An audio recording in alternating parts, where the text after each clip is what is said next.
Hello and welcome to the Post Up Podcast. This is Cyrus Rogers. And this is Kaunda Chama. Cyrus, how you doing? I am very good. In fact, I don't know if I'm supposed to be saying ho ho ho or no no no. It's that time of the year. It's the holiday season and everybody's going to have a nice time with their family, sitting in front of the TV, watching the NBA. I'll go with mo because I want more games.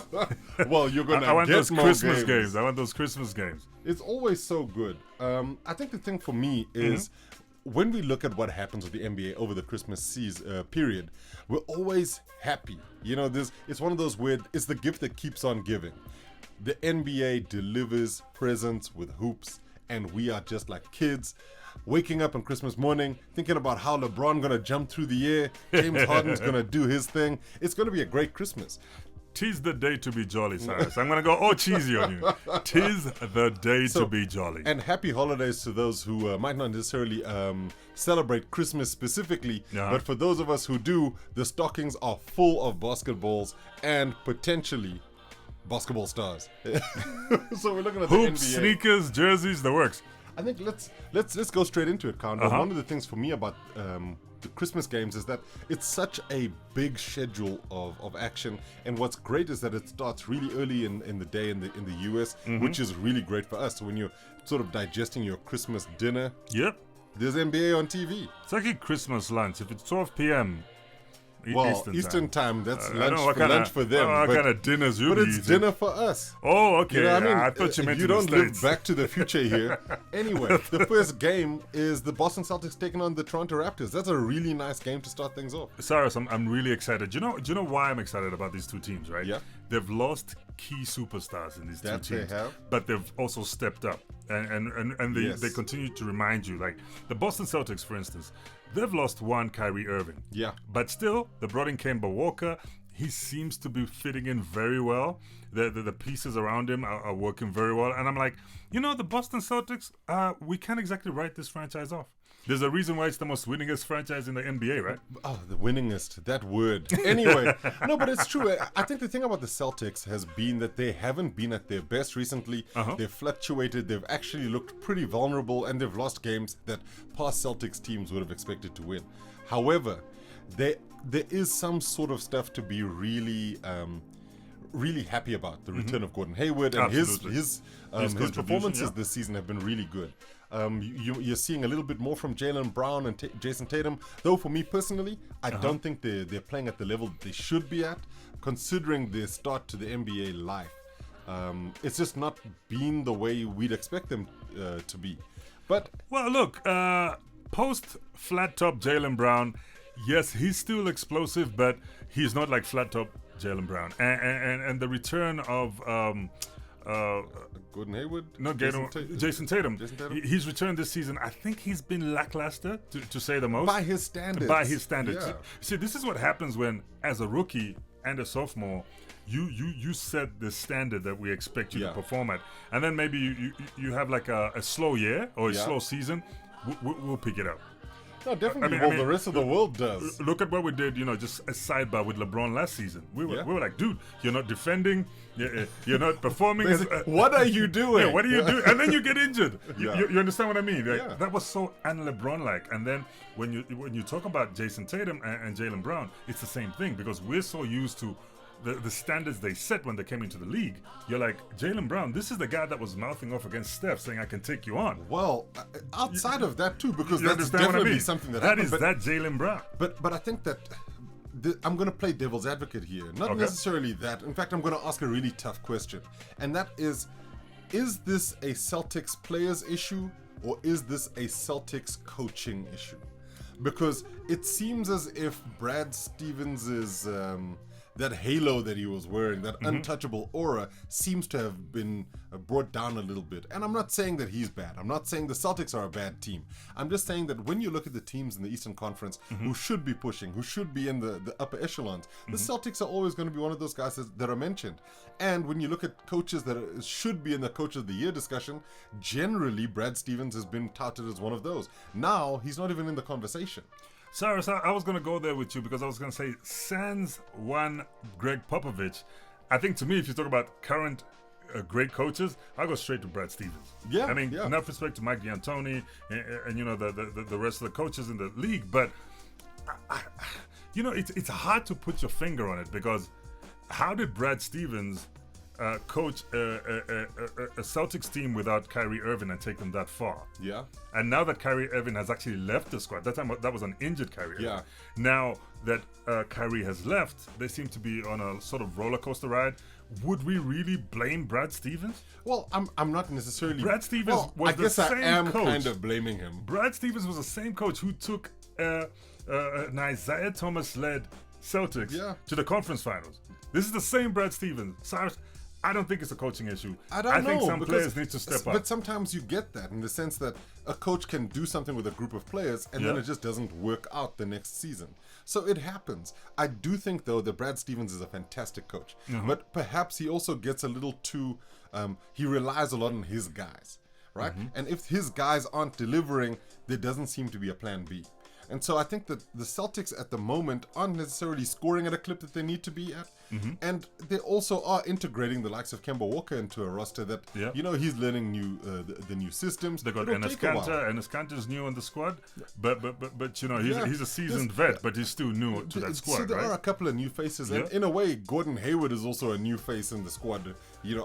Post major injury. Absolutely.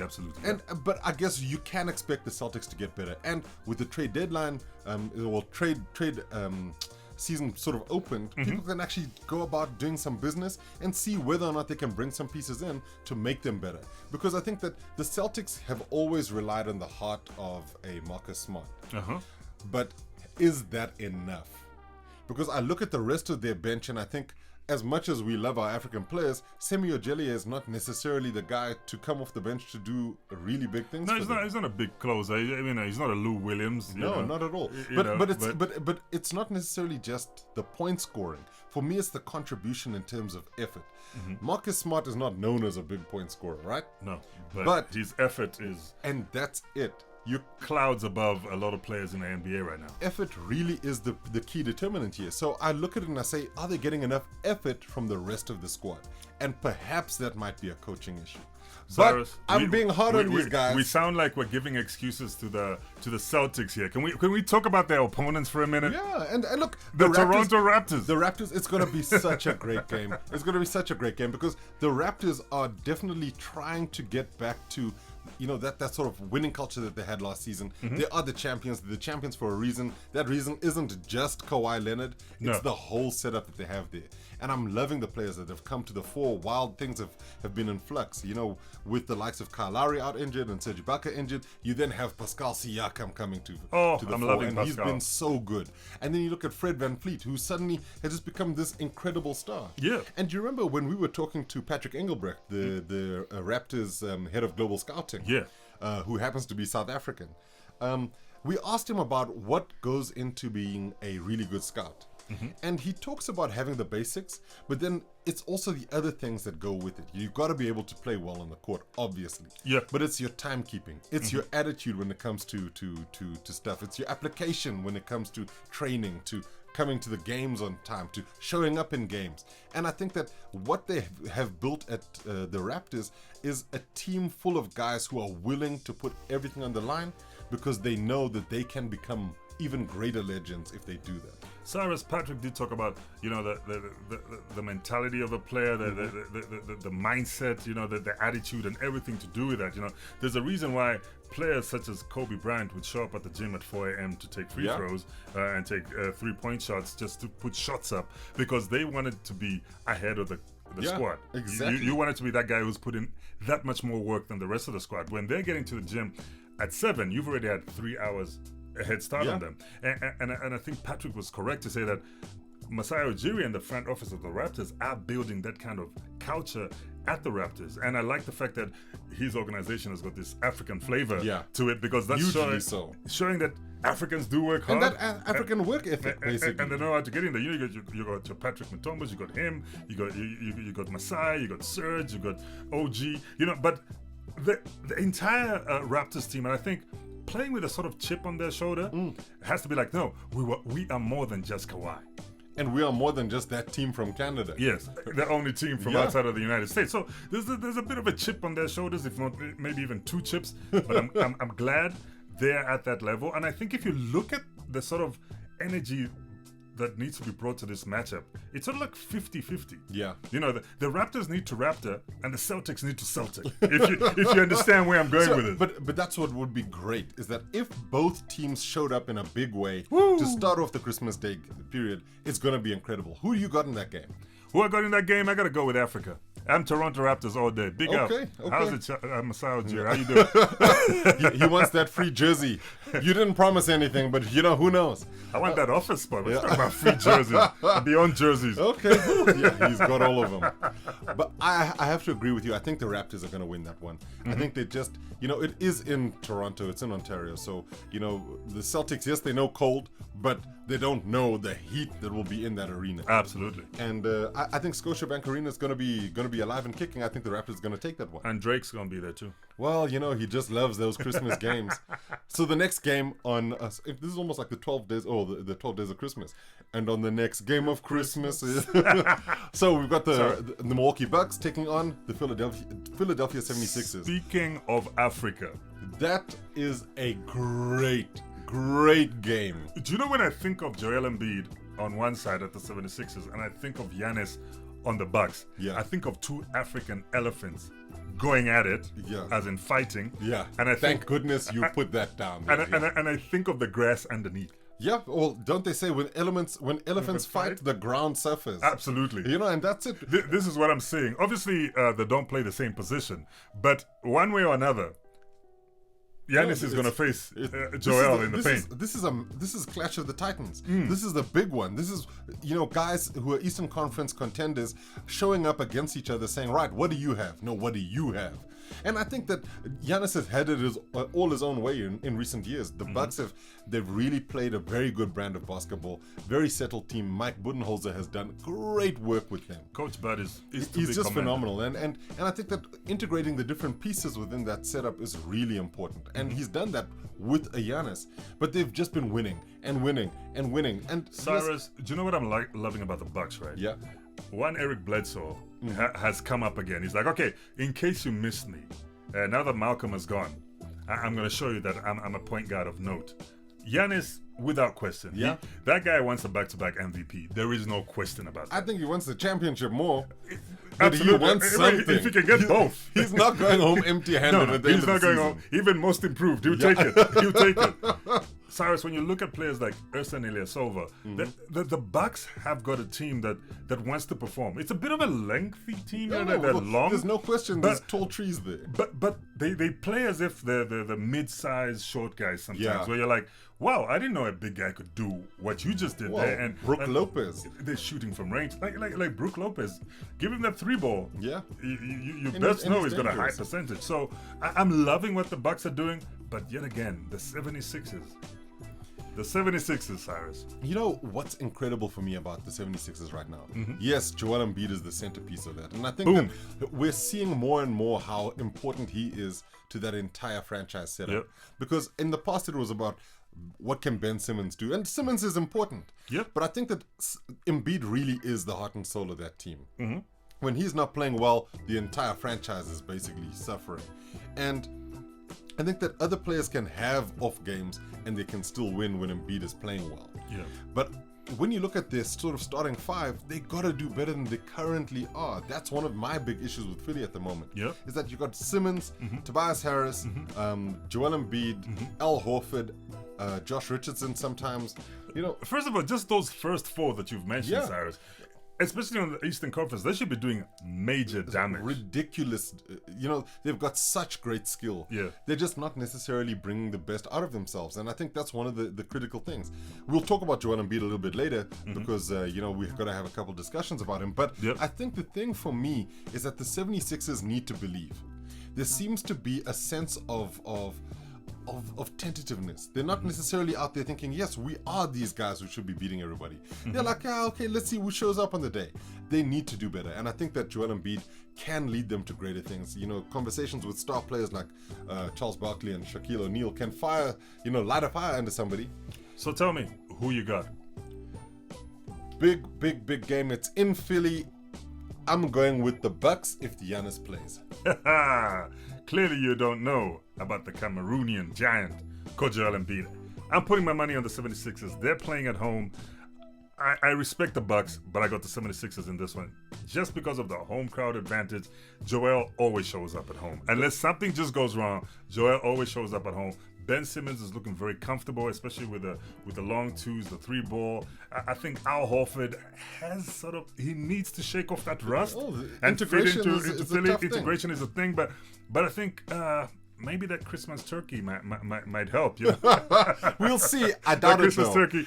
But I think the 76ers have got what it takes to take the Bucks down at home. I mean, I can see the pieces that you're talking. We haven't even talked about Matisse Thybulle, who's been incredible for the 76ers. His steals, unbelievable. But I think the Bucks have got a winning attitude about them.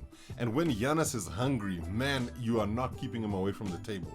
And he's the kind of guy who can dunk from the three-point line. Is he like that lunchtime bully? Well, when he's hungry. This is Christmas lunch. He's going to go there saying, I hope you had yours because I'm coming for first and seconds. And possibly third. And that's why I'm backing the Bucks here, is that I think that Giannis's energy really dictates what happens with that team. And when he's high energy, when he's really ready to go, they're going to go for it. And I think the Bucks are going to be the ones who take the W in this one.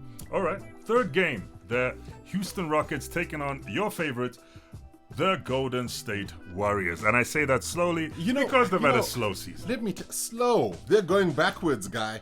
Slow would be like, one foot in front of the other. They're like, no, let's run in the opposite direction. Injuries have been bad for the Warriors this season. Yeah. Yes, Kevin Durant left, and that was a really big blow. But when you're losing Clay and Steph, at the same time. And then the point of the season, Draymond's also gone, and then there's guys like Andre Iguodala, Sean Livingston have all left. You're left with very little. And I think that I'm not going to say that question marks need to be put in place or questions need to be asked, but I think that the Warriors currently, even when they have D'Angelo Russell in that team, are not necessarily looking like anybody who's ready to do anything. Okay. They've had a couple of really good players come in, squad players, role players, like an Alec Burks or Glenn Robinson III. But there's a reason why those guys were available. And I don't mean to be insulting. Okay, I do. But there's a reason why. Would you say Willie Cauley-Stein just didn't have a home? Or? Well, I think Willie Cauley-Stein looked like a good pickup at the beginning of the season and would be a good pickup if the Warriors were doing what they are supposed to be doing, which is shooting three balls well and playing at pace. He's the kind of mobile big man that could really help them. However, and look at that young big man in the paint. What's his name? You're talking about Kevon Looney. Not Kevon Looney, the new guy. Oh, but Eric Pascal. Yeah, Eric Pascal. He's a power forward. He's not very big. So but he plays big though. I like his attitude in the paint. It's like I will rebound alongside Al Horford and Joel Embiid. He's like, yo. But it's not enough. No, I guess. Right? It's not enough. We're seeing that he's actually got the ability to score points. So when Steph and Clay are back in the rhythm, it actually gives them, because he's been playing sort of small forward with Draymond playing power forward. Yeah. And, so with them four, you should have hard work. But Pascal needs to work on his defending a little bit more. Try to stop the opponents a little bit more. Because I think that if he had maybe Jordan Bell's defensive abilities, and the grit of Draymond Green every night, you'd see a little bit better Warriors. But the problem with the Warriors is that they just don't have scoring. They don't have scoring, and their scoring is sick. Oh, but exactly. Or injured, if you will. But the likes of like Kai Bowman, I mean, there's a reason why he's not a number one pick at any other team. So the Warriors are really going to struggle. I mean, yes, this is not supposed to be a deconstructing the Warriors. This is really more about what happens in this game against the Rockets. Cyrus, let's just keep it real. The Rockets have James Harden, Russell Westbrook, Clint Capella. Need I go on? Well, you should. Because they've got Austin Rivers. Yeah. They've even got Thabo Sefolosha. Big shout out to Pretoria. My Melody, what's up? Yeah. Do you want me to keep going? Eric Gordon. Look, okay, the firepower is there. PJ Tucker. It is there in spades. I think let's just...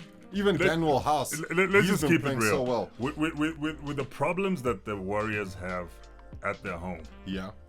I think the Rockets are coming into San Francisco and they're taking this. No, there's no question. They're like, is that turkey yours? No, it's not. I think it's mine now. And that's all that's going to happen. It is so sad. We're going to keep it real. These guys, they remind me of the post-Kobe Lakers. Yeah. When things go wrong, sometimes they go really wrong. But I think the Warriors discussion of how things have fallen apart is for another podcast where we'll actually dissect the Warriors. You can't dissect this dead donkey. These guys are terrible. They are terrible, and they're not getting any better. And I think that they need to start thinking about what happens when the other guys come back and they're fit, and whether or not the people that they currently have are worth keeping, and what they need to do to get back to contender status, because they are nowhere close to that right now. Cyrus, I'm going to skip the most important game of the day, and we're going to go down. No, you can't skip games. We're going to skip that because we're going to come back. That's going to be the last game. That's going to be the last game. That's going to be the last game. I want to know how many points you think the Rockets are going to score against the Warriors. Because I think we're both picking the Rockets to win that one, right? Yes, I think the Rockets easy will put up 120 points on the 120. 120 I'm seeing 140 on the board here. Lord. You think James Harden is going to go off that hard? James Harden might have a record-breaking night. I think a James Christmas Harden record. will be like, nobody ever scored 80 on Christmas Day. But I'm going to do it. You know, I mean, I just have a feeling that the Rockets have had such bad luck with the Warriors over the years that they're going to just unload. Let's give it to them. Unmerry Christmas for you. Cold only. The Grinch has been invited.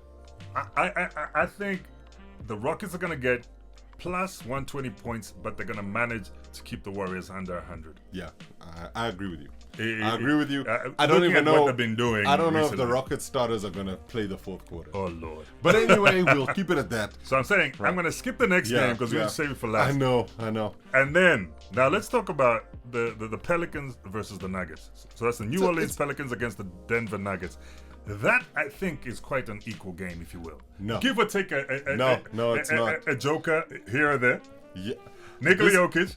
This was on the schedule for Zion. True. Right? True. Like, everyone wanted a Zion Christmas. Just see him out there Thanosing. And he picked up an injury and has not been seen since. And that was what they were hoping to have. Zion is the Grinch that stole Christmas. I think that's James Harden.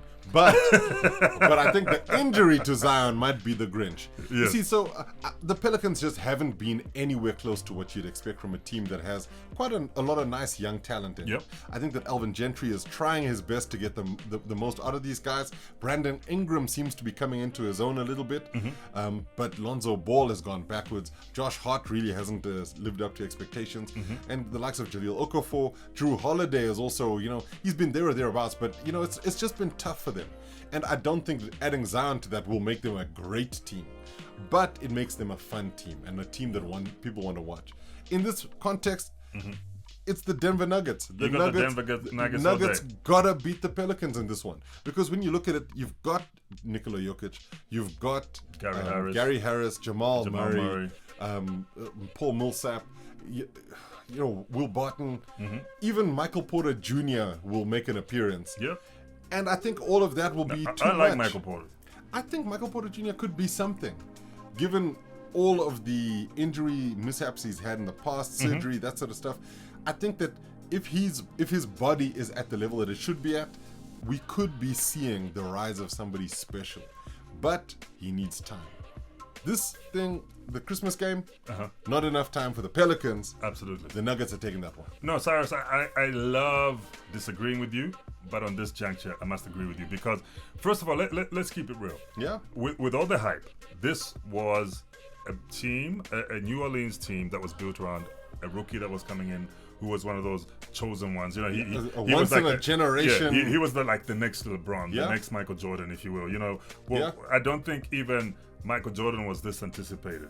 No, he wasn't. I think LeBron James was this Kobe anticipated. Bryant was. Kobe was this anticipated, and even maybe an Allen Iverson. That's what your Zion Williamson was. And then it falls apart so early in the season. I think morale and everything comes into play there where you're like, oh, Lord, what are we going to do now? Because we had this centerpiece because they lost Anthony Davis. Yeah. He kept them. That was a big blow. He kept them going. Yeah, that was a big blow. And then you're like, okay, we've lost Anthony Davis, but we've got this other juggernaut. Yeah. It's fresh legs. He's out of college. He's everything He's you only want. learning to play tax now. He doesn't even have those pressures in his life. He's like, what's tax? You know what I mean? He's still fresh. He hasn't got the everyday struggles that people go through.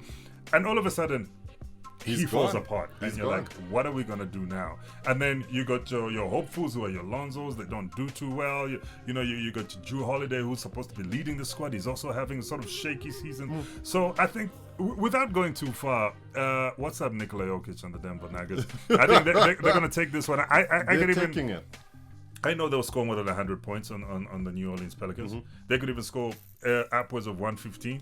I'm trying to stay modest here. Yeah, I think that's generally what's going to happen. I think that the Nuggets are going to win this one. Will stay below 100. Yeah. They'll be like the Warriors. Well, maybe it'll be a Christmas miracle, or it could be like Home Alone and Lonzo Ball sets traps all over the court, and he finally gets the to beat the bad guy. So you're saying Lonzo Ball balls? Lonzo Ball balls. Who knows? Surprisingly, Lonzo.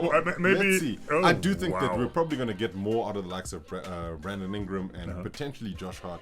But I think it's a game for the Nuggets to take, and I think they're going to take it. So go on to the spectacular that you've been waiting for. The game of the night. We've all been waiting for. The game of the night. Yeah. The Resistance? The pièce de résistance. Yes. The Los Angeles mashup. Yeah. Lakers. The battle for LA. The Lakers versus the Clippers. Ooh. Cyrus, if you remember, opening night. Yeah. The Clippers hammered the Lakers. Yeah. The Lakers that had LeBron. Hard to forget, it was a beautiful night.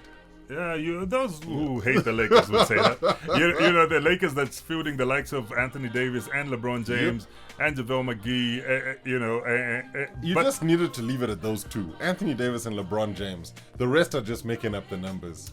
Really? Yeah. Like you haven't been watching the man Dwight Howard do a return. Dwight Howard. He's running around well. Good job.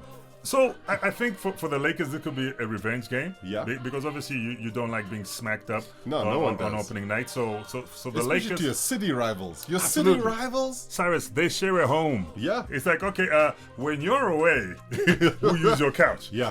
So I think this is going to be interesting in that obviously there's that who's greater between LeBron and Kawhi, or which is the better LA franchise. And that was a Clippers team without Paul George. Yes, and now Paul George is back. Yeah. He's healthy. So it's going to be interesting, Cyrus, because the Clippers have been up and down. Yeah. But the Lakers are on a turn. Yeah. Oh, they are going for it. So it's going to be like, okay, are these the Lakers stoppers?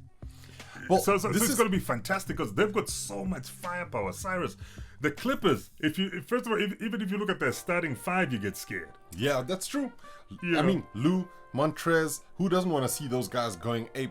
And then you got Kawhi, PG, PG-13. I mean, it's scary what kind of talent they have there. I think more than anything, though, right? This game really is all about bragging rights. That I think the Clippers are going to want to take this and say, yeah, we see you guys running away with getting all these wins. But when it comes down to the crunch, we can stop. You better know we're the team who are going to show you. And at this point, I want to make a prediction. I feel the home team is going to win. Ladies and gentlemen, he's here all week. Book your tickets and try the veal. But Cyrus, to be real, right? Yeah. I'm going to make a prediction. Yes. A real one this time. I think this is the preview of the Western Conference Finals. I think that might be the case. I don't know how hard they're going to go on Christmas, but I would love them to play as if it's game one of the Western Conference Finals. That would be the best. And that would be for fans like us, for fans all over the world, for pundits, for analysts. It'll be like, okay, let's see if a fully powered Lakers and a fully powered Clippers, who's going to win? Because now that there are no major injuries, I mean, like Rondo was out for a bit, but he's recovering. But like this is like both teams healthy. Now we can see who's who in the zoo. And I love this. You still haven't said who you think's going to win. You know the answer to that. Any day of the week, I will back LeBron James and the Lakers any day, even if they were playing the Golden State Warriors. Yes, the previous Golden State Warriors, you might have had a thing. But this season, it's an obvious. No, Cyrus. On a serious note, I've got the Lakers taking it, but I think this could even go into overtime. Okay. This could go into OT. I'm thinking of like the Lakers are up by 2, and Kawhi Leonard is like, give me that ball on the 3-line, boom, and it's gonna go into overtime. So a back and forth, maybe OT. We might even get 2 OTs here. This is like you said, bragging rights, Cyrus. Bragging rights. It's like, okay, who really owns this house that we share? And I'm excited for this game. But I also feel like sometimes you get party poopers out there. You know, people who are like, yeah, you know what would be great? Let's load manage people.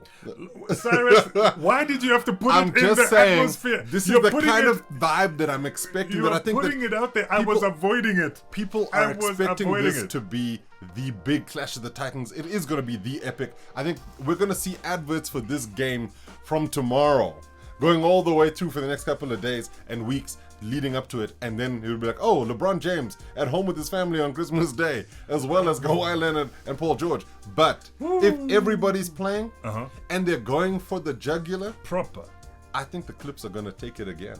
The Clips are going to no, not on a motivated Lakers team. Are going to take it again. Not on a motivated. This is seen as a Lakers home game. Yep.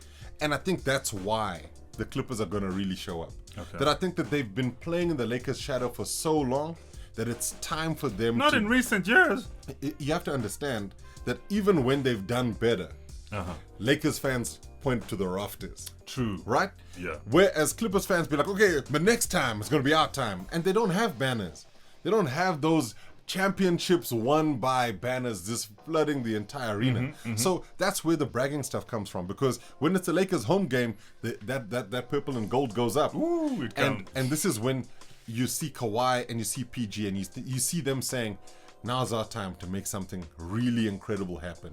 And that's why I feel that it's possible they do the business here. Because as much as I've loved Anthony Davis and LeBron James playing together and playing well, it's called LeBron. LeBron, wow. Thank you. That's amazing. Okay. That's it, LeBron, TM.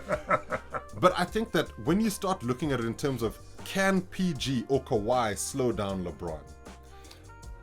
Kawhi can.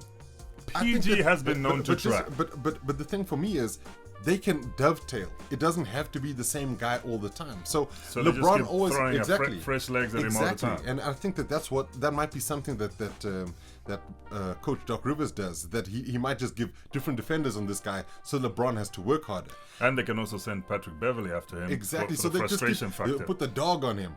So the whole thing will be about how they manage LeBron. But then it's really tough to try and stop Anthony Davis.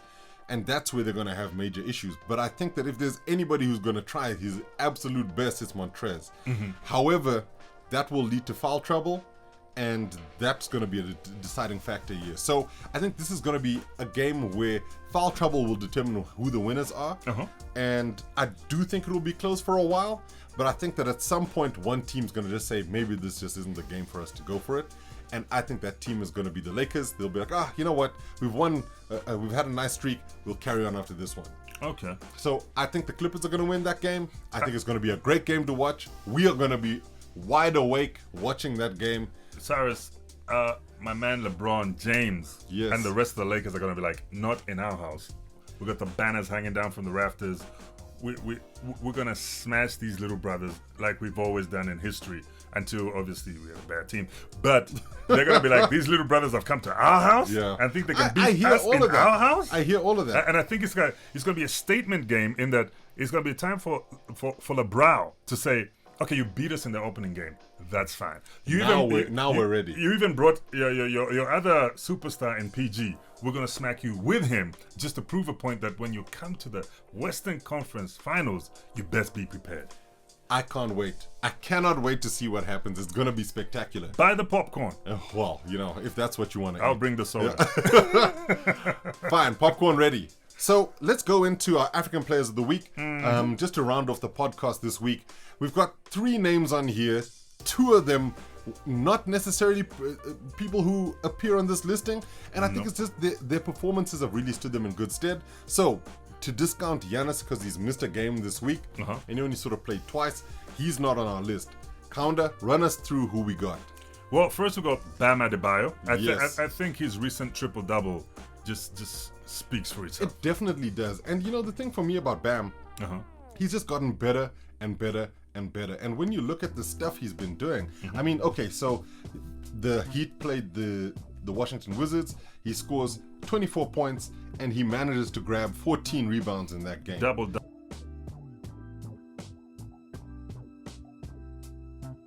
And then you look at his game against the Chicago Bulls, and you just see that Bam Adebayo has just been getting better and better and better. He scores 21 points, he grabs 13 boards, even dishes 6 assists. But the triple-double against the Atlanta Hawks, that's the one. A career-high 30 points. Then he still goes and grabs 11 boards, and he dishes 11 assists. I mean, that's phenomenal. It's phenomenal. So when I was watching, I was like, look at the pebbles on Bam Bam. Flintstones. Oh, Lord, that Flintstones reference. It's kind of Flintstone reference. Yes, it is. I know. It is. But it's enough to get him onto the African Player of the Week, though. Absolutely. So what I thought when I was watching him perform that way was like, maybe this is a Bam Adebayo that couldn't come up because he was always playing in the shadow of one Hassan Whiteside. Because obviously Whiteside was performing much better than him. He was the incumbent. Yeah, he had to bench for Whiteside. But now that Whiteside is going to Portland, maybe it's like, okay, it's about time I showed them that G League Adebayo that they were watching, or Summer League Adebayo, and let me show them that I'm the real deal. And I'm happy. He's got African heritage and he's performing well. And what's great for me is that he's spoken a lot about how Jimmy Butler's been on him, about getting him to get better. And I think that's the sort of thing that Butler was trying to do at the Timberwolves and wasn't able to do. At the Heat, he's managing it with Bam Adebayo and some of the other young guys there. They're not tainted by superstardom yet. In fact, Bam knows he's not there yet. He wants this. So I think it's an important thing to see. But, we've got to talk about our next player on the list. And that is Joel Embiid. See, now, Joel Embiid, okay, he had a sort of up and down week, but he performed well enough to make the list, right? He had a great end to the week. Okay, let's go. His start of the week was not great. Because, the game against the Toronto Raptors, Marc Gasol he's going to have Joel Embiid having nightmares. Because he scored 10 points in that game against the Raptors. And, that's not what you want to see. Maybe it's karma. Remember when Joel used to go at Hassan Whiteside and Andre Drummond? Yeah. That I've got real estate in your head? Well, maybe this is... you think this is that payback? This is that payback, when you meet your match. Like, okay, I can also get in your head. Yeah. But look... Joel Embiid is still a force to be reckoned with at the Philadelphia 76ers. Of course he is. Because that was one bad game followed by... Well, he'd had another bad game before that, but we won't talk about that. Because against the Denver Nuggets... Zero option of talking about that. Let's not. It even hurts me. 22 points against the Denver Nuggets in a win for the 76ers. He grabs 10 boards in that one. Even has 6 assists and 1 block. He was really good against the Nuggets. And that 22 points just sort of got him on that upward trajectory again. And you got to remember, when he's playing the Nuggets, he's playing against one of the elite big men in the league. Nikola Jokic. Nikola Jokic. So you don't have an easy day playing against the Joker. No, not at all. Jokic, he's very unassuming. When you meet him, you might be like, yo, let's go out for pizza. But you're like, I'll have 2. Yes, but when you meet him on the court later on, you're like, hey man, I thought you also had the pizzas. You're like, yeah, I did. Now I'm having you.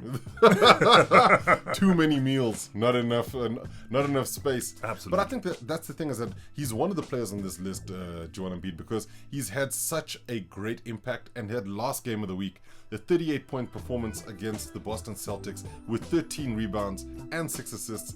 It was him back to being the Joel Embiid we know and love. I mean, we love him. 38 points. That's a massive amount of points to score against the Celtics. And I'm happy for him. And he was having such a game, dancing around, doing his thing.